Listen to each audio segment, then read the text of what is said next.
Hi, everyone, and welcome back to the Boxcar 711 Old Time Radio Pod. This is Bob Camardella, your host. I just want to take a moment to thank each and every one of my listeners for their continued support and for the support of the great folks at Libsyn.com. From all of us to all of you, a very, very Merry Christmas, the top of the holiday season, and a safe and prosperous New Year. The Boxcar 711 Old Time Radio Pod, where the oldies are still young. Come on, it's lovely weather for a sleigh ride together with you.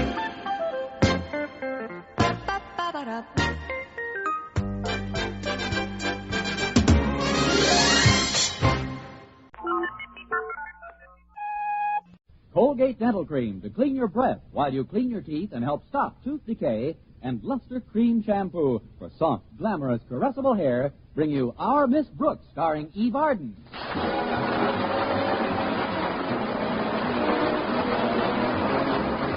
time once again for another comedy episode of Our Miss Brooks, under the direction of Al Lewis. Well, there's no doubt about it. The hopped-up jalopy has replaced the tandem bicycle in most of our high schools, and occasionally reckless driving poses a problem to the faculty. Our Miss Brooks, who teaches English at Madison High, became acquainted with this problem last week. It was on Tuesday, to be exact, and I became intimately acquainted with the problem. As I was crossing the street, a wild-eyed kid bore down on me in something that looked like a torpedo with 4 wheels and a raccoon tail. If I hadn't been wearing my gym shoes, I would now be welded to the grill of a Model A. At breakfast Wednesday morning, I discovered that Mrs. Davis, my landlady, was concerned about this problem, too. I tell you, Connie, it's getting so dangerous that the body doesn't want to walk in the street anymore. Not if it has a head on it, it doesn't.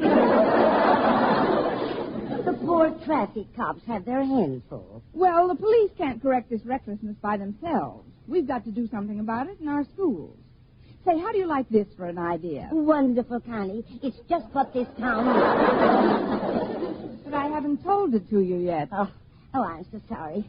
I've been seeing a lot of my sister Angela lately. She's so absent-minded, poor dear. Yes, I know, Mrs. Davis, but please listen to this. I'm going to suggest to Mr. Conklin that we form our own student police force. It would be made up of students who drive their own cars, and they'd have the power to arrest anyone who violated traffic laws. That sounds good. It's just like self-government, isn't it? It's more like self-preservation. Another thing you should do is to start a class in driving at Madison. You might have something there, Mrs. Davis. You know, Clay City High has a driving class. I know it. And their principal, Jason Brill, is Mr. Conklin's arch rival. Why, he even donated his own car for the class. I remember reading about it. Mr. Conklin should certainly go for my ideas, if only to show he's as progressive-minded as Mr. Brill. Oh, that's Walter Denton. He's driving me down to school. I'll just be a minute, Walter. See you tonight, Mrs. Davis. All right, Connie. Now, don't forget to tell Mr. Conklin your ideas about the student police force and the driving class. I won't. And remember our safety motto. Which one is that? Which one is what? Our safety motto. Oh, that's a dandy one. Yes, it should catch on in no time. Well, goodbye again, Mrs. Davis. Yes, indeed. Good morning, Walter. Good morning to you, all fairest of the faculty. Did you notice anything different today? Different? Let's see. Oh, yes. You've got jam on your face instead of peanut butter. No, I don't mean about me. I mean about my car. Take a good look. Oh, for heaven's sake, who stole your fenders? And what are those outlandish pipes sticking out for? Oh, I know you're not very mechanical-minded, Miss Brooks, so I'll make it very simple. Stretch Snodgrass and I hopped it up in auto shop at school. You see, first of all, we dropped the chassis springs, we put in a lightweight camshaft, 2 Winfield downdraft pots, and a 4-port Riley super-speed high-compression head. Do you follow? Not quite. What did you say after you said, I'll make it very simple? Just hop in, and I'll show you how this heap of heavenly hot iron can dig out. Comfy, Miss Brooks? Snug as a bug in the engine room of a destroyer. My legs are sort of tangled up with these pipes and valves, but what's this strange thing sticking out of the engine that looks like a thermos jug? It's a thermos jug. I strap my lunch to the engine because Mother likes me to have a hot meal these days. Well, nothing like a nice bologna and battery acid sandwich. Let's get started, Walter. Hang on, Miss Brooks. I'll turn her over. Here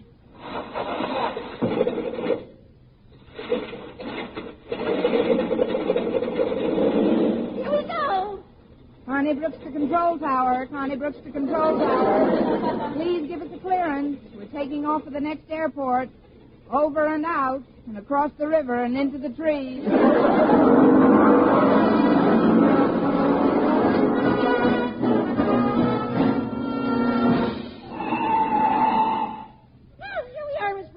From your place to Madison High in exactly 4 minutes and 9 seconds.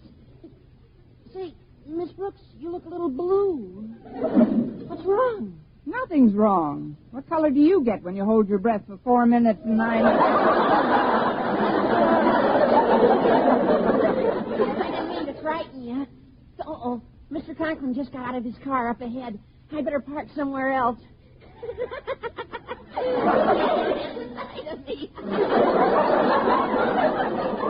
I'll talk to you about your driving later on, young man. Right now, I've got something to take up with our beloved principal. Okay, Miss Brooks. See you. Good morning, Mr. Conklin. May I speak with you for a moment? You'll have to wait until I look over this rear fender of mine, Miss Brooks. My dear wife used the car yesterday, backed it out at the garage in her customary side saddle manner. Women drivers. Gad, it'll cost me $10 to have that fender straightened out. Oh, not necessarily, Mr. Conklin. You could put it into the school shop, and the boys will be happy to fix it for nothing. Just what I was thinking. The boys in the school shop will be happy to fix it for nothing. Now, what is it you wanted to talk to me about? The reckless driving among our teenage citizens. The local police force just can't cope with it alone. Now, what I had in mind was a student police force with authority to discipline themselves. A student police force? But who ever heard of such a thing? It's preposterous. No, it isn't, Mr. Conklin. The kids would be ashamed to be caught driving recklessly by their own friends.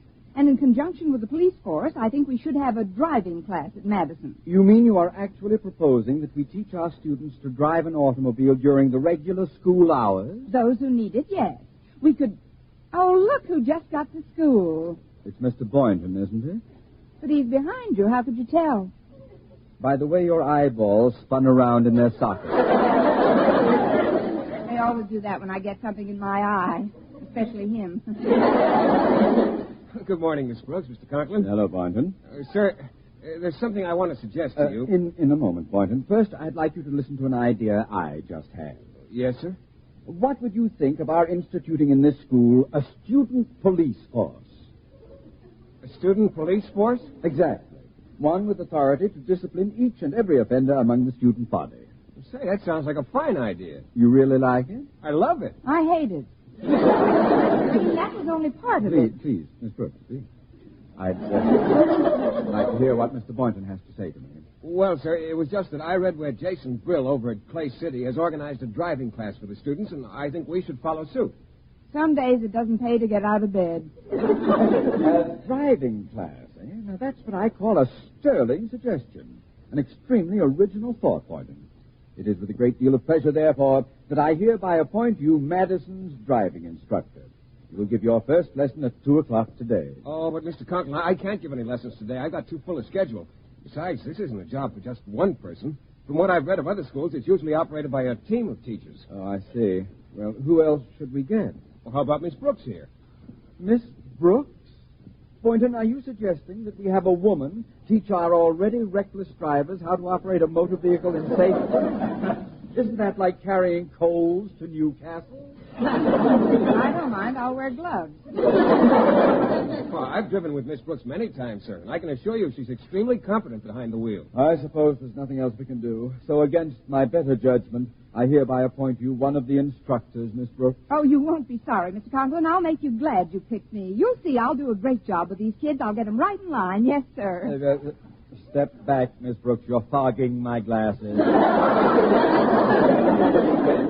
Yes, Mr. Conklin. Now, for the head student traffic officer, I'd like to submit the name of Walter Denton. Walter Denton? But I've seen that idiot drive. To propose Walter Denton as a police officer is devoid of any spark of intelligence, Miss Brooks. But you're wrong, Mr. Conklin. Don't you see, this is a perfect example of criminal psychology. By making the worst offender a law enforcement agent, he is automatically eliminated as a reckless driver. Well, that does seem to be a pretty logical argument, sir. Wait a minute, both of you. While you were talking, I was thinking.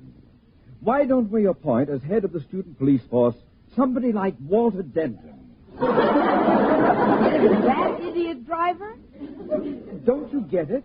By making the worst offender a law enforcement agent, he is automatically eliminated as a reckless driver. Mr. Conklin, that's a stroke of sheer genius. Let me shake your hand, sir. Here.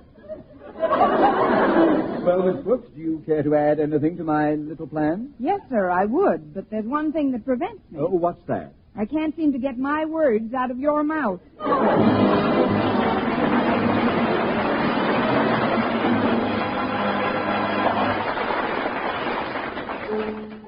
Brush your teeth with Colgate. Colgate Dental Cream. It cleans your breath. Water toothpaste. Water cleans your teeth. Colgate toothpaste. Cleans your breath. Water toothpaste. Water cleans your teeth. Colgate Dental Cream cleans your breath while it cleans your teeth. And the Colgate way stops tooth decay best. More than 2 years' research showed the Colgate way of brushing teeth right after eating helps stop more decay for more people than ever before reported in dentifrice history. Yes, the Colgate way stops tooth decay best. Better than any other home method of oral hygiene. No other dentifrice, ammoniated or not, has proof of such results.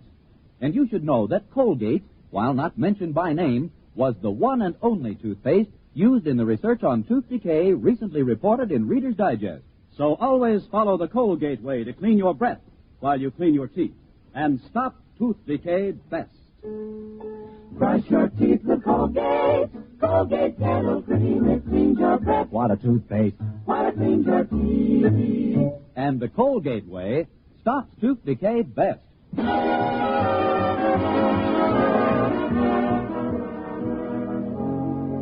Well, right after lunch period, Mr. Boynton had to go down to the biology supply house. I wanted him to stay and help me with the driving lessons, but he said he couldn't afford to miss a great opportunity. It seems the supply house had just received a rare shipment by airmail. As I recall, they were either English angleworms or Anglish ingleworms. In any event, I had to stop in Mr. Conklin's office for further instructions. Well, Miss Brooks, as faculty advisor to the new student police force, you'll be pleased to know that Mr. Stone, the head of the Board of Education, is 100% behind my plan. Good. He had one suggestion, moreover, which I believe to be sound. The force will function as a policing agency for both students and faculty. If a teacher is caught violating a traffic law in this area, he or she will be punished accordingly. That sounds fair. Thank you. Now, I have before me a list of possible penalties for the guilty ones. As you know, we can't fine the students, and it would be inequitable to impose cash fines upon the teachers. Inequitable and uncollectible. Right. So, for the first offender, I have decided that the penalty will be mowing the lawn every day for a month and cleaning all the windows. All the windows in the school? No, all the windows in my house. School project. The board would never stand for anybody doing your personal work, Warden. I mean, Mr. Conklin.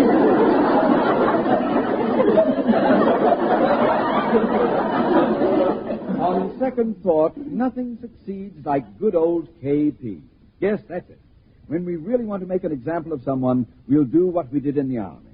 We'll hustle him up to the cafeteria, hand him a mop, and say, "Get with it, Matilda, make those floors shine."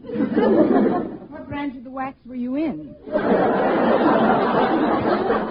about the driving class, Mr. Conklin, there's one minor detail we've overlooked. What's that, Miss Brooks? We don't have an automobile. It'll take quite a bit of time for the board to provide a vehicle for us. Well, borrow one temporarily. All right, I will. Mr. Conklin, may I borrow your car for the driving lesson today? My car? You must be joking. You don't think I'd entrust my automobile to a gang of scatterbrained, bumbling jitterbugs, do you? But, sir, Jason Brill donated his car to Clay City High. Jason Brill? Yes, sir. And every paper in the city ran his picture and a nice story about him. The silver one on the end is the ignition key.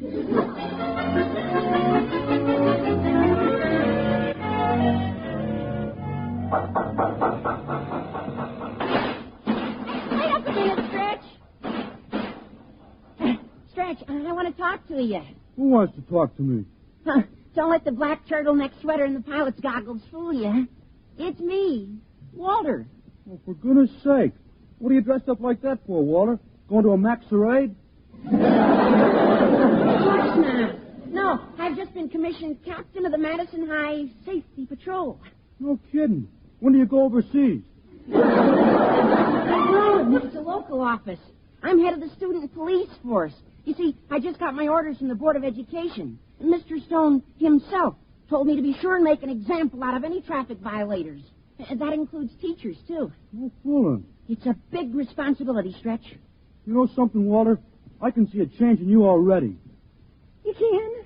Sure, you got jam on your face instead of peanut butter. Sometimes I wonder how we got to be such good friends.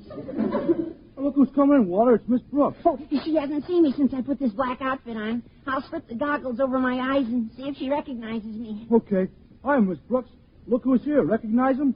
I'd know him anywhere. Baron von Richthofen. No, ma'am, it's me, Walter Denton. Now, this is the outfit I'm going to wear for tracking down traffic criminals. Well, I've got to get ready to go on patrol, Miss Brooks. Will you excuse me? Of course, Baron. Walter. See you later, Captain Denton. At ease, my man. Well, see you at the lineup, Miss Brooks. I'm looking forward to it. Well, Stretch, Mr. Conklin sent his car over here to be repaired. Could you tell me where it is? Well, it's right there. That's the one I just finished working on. You? Yes, ma'am. I straightened out a fender for him. It's as good as new now. Oh, fine. Also, I had an extra hour to kill in the shop, so I went under the hood and fixed up Mr. Conklin's clutch, retimed his distributor, and checked his ignition system. But I've got to give a lesson in that car. Oh, don't worry about that, Miss Brooks. What I done couldn't make too much difference. Not when I had to work in the dark like I did. In the dark? The bulb burned out in my work light. I did the whole job in total blackness. But why didn't you put another bulb in the work light? My motto is, don't tackle no new trouble till you conquer your old trouble. I got to tell you about a few simple changes I made in the mechanism. I discovered them after I got the light fixed. I wish I knew more about self-hypnosis. Go on, Stretch. Well, first of all, to let out the clutch, you use the brake pedal instead. That's a pretty simple change. All I have to do is put my right shoe on my left foot. Well, I jazzed up the motor so it can really dig out, only you use a hand throttle. The gas pedal now acts as the brake. It's reversed in the glove compartment? No, ma'am. I eliminated reverse. And also first and second. And I fixed the ignition so you have to turn it on from under the hood. That way nobody can steal the car. Who'd want it? Stretch, before I take this flying saucer out of here, are you quite certain I won't have to steer from the back seat? Gosh, no, Miss Brooks. That'd be dangerous. Stretch, remind me to mark your next test paper with an empty fountain pen.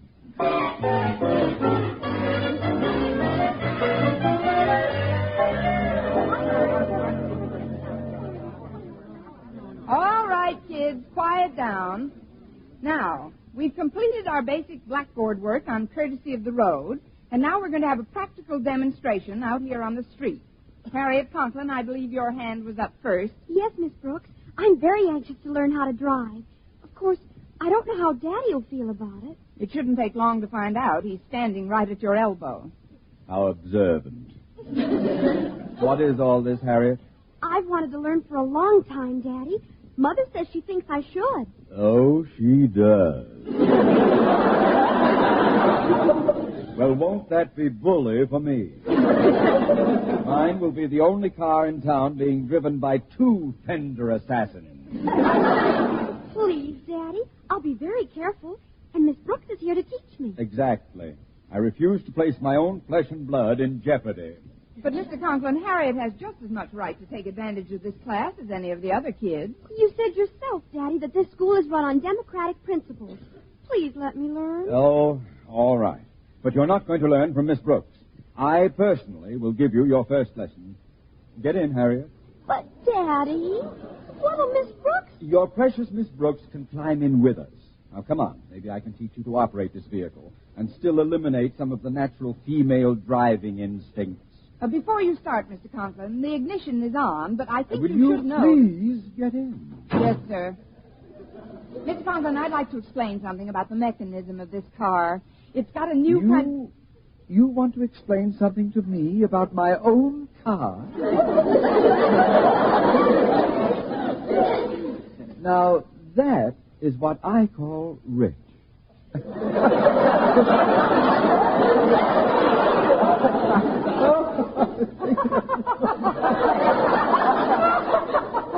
What are you laughing at? I guess I'm just a copycat.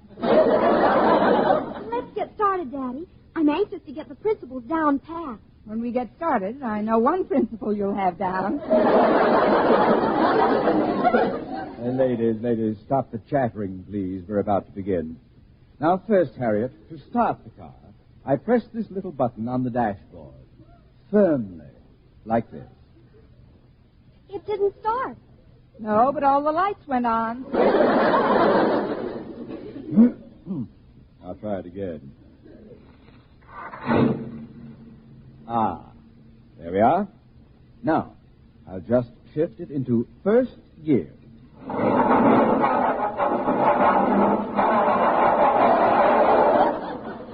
What's this? The clutch won't move. Of course not. You've got to step on the brake. Step on the brake? To start my car? You depress that brake pedal, Harriet. Let's surprise your daddy. Okay, here goes. Good heavens, what happened? Watch where you're driving, Daddy. We're going 50 miles an hour, and I haven't shifted into high yet.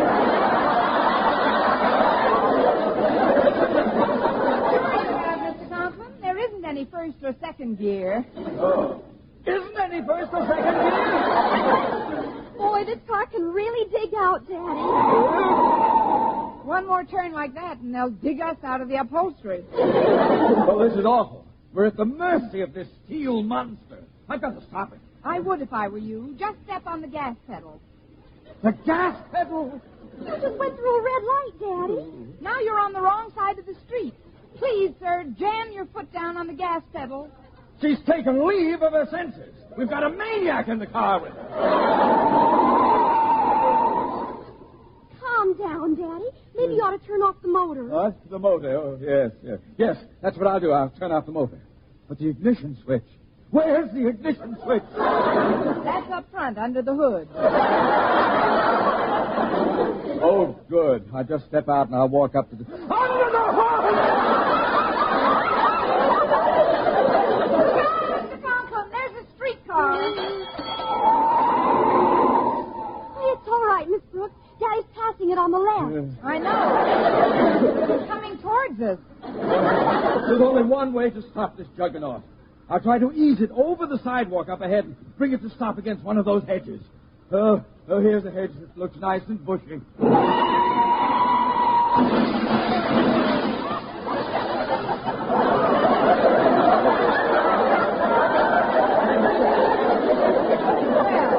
what do you know? They trimmed it.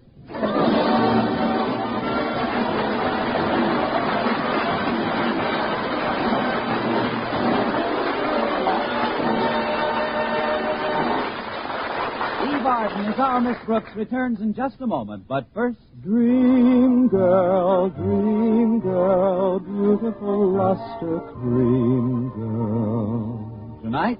Yes, tonight. Show him how much lovelier your hair can look after a Luster Cream shampoo.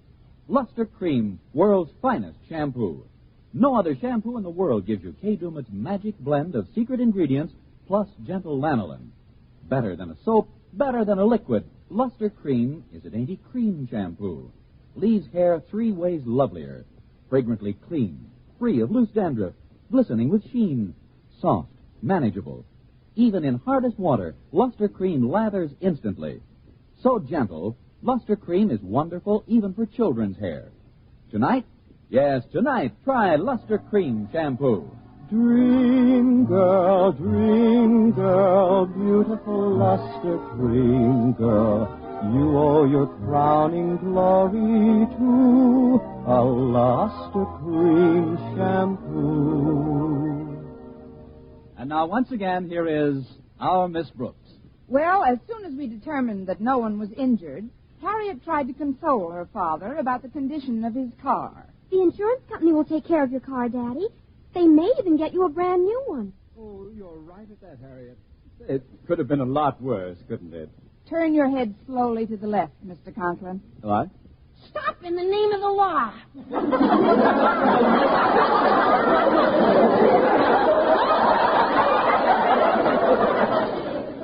Now, that's what I call a timely command. Why, it's Walter Denton. So it is. Well, you just keep your nose out of this, Denton. You will kindly refer to me as Captain Denton. You forget, sir, I was commissioned by your superior officer, Mr. Stone, head of the Board of Education. What? But there's no reason for him to hear this. Not unless you're recalcitrant. Nice word, Captain Denton. And may I borrow your pencil, please, sir? My pencil? Oh, yes, of course. Here you are, Captain. We were just driving along at a normal rate of speed, but suddenly things How do you go... spell psychopathic? Psychopathic. Psychopathic. Now, you don't have to enter too specific a report about this. Driving down Main Street like a psychopathic idiot. What? P-S-Y-C-H-O. Quiet. Look here, Denton. Officer Denton. Couldn't we talk this over, Walter? Walter, my boy? Son? I'm sorry, Mr. Conklin. It's extremely difficult for me in this instance, but I must be ruthless. It is difficult for him, Mr. Conklin. Walter's naturally very rude. Here you are, sir. Written on the ticket. Oh, where my glasses fell off when we stopped this booby trap. I can't... Here, I'll read it for you, Mr. Conklin. It says, for offenses too offensive to mention, starting this evening, the prisoner will serve 30 days on KP. KP? Me? But I can't. I won't. Something must be done about this. Well, don't sit there, Miss Brooks. Tell me what I can do. Pick up your mop, Matilda. Those floors must shine tonight.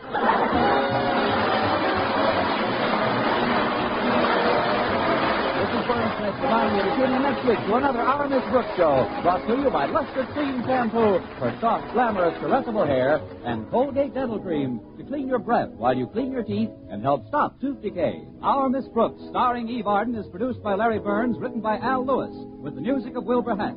Mr. Boynton is played by Jeff Chandler, Mr. Conklin by Gale Gordon. Others in tonight's cast were Jane Morgan, Dick Crenna, Gloria McMillan, and Leonard Smith.